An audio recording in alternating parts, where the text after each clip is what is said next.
Dans cette vidéo, vous allez apprendre quelles sont les différentes violations au basket. Les violations sont des infractions au règlement sanctionnées par une perte de balle. Pendant un match, l'arbitre peut siffler différents types de violations.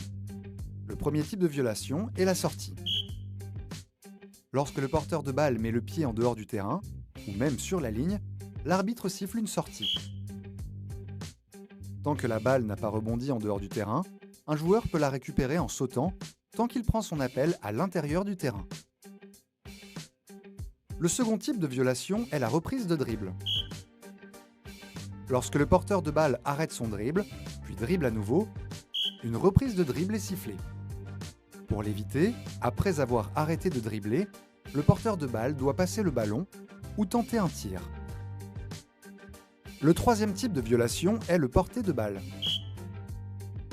Lorsque le joueur passe la main sous le ballon en dribblant, un porté de balle est sifflé. Pour éviter le porté, le joueur doit manier la balle en ne touchant que sa partie haute et son côté. Le quatrième type de violation est le retour en zone. En attaque, une équipe qui contrôle le ballon dans sa zone avant ne doit pas le ramener dans sa zone arrière, sinon un retour en zone est sifflé. Le ballon est considéré en zone avant à partir du moment où il franchit la ligne médiane.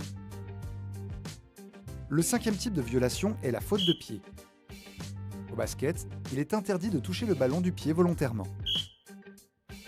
En revanche, si la balle rebondit accidentellement sur un pied, l'arbitre laisse jouer.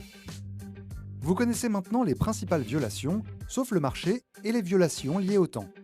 Pour apprendre à les éviter, référez-vous à nos vidéos « Le marché » et « Les violations de temps ».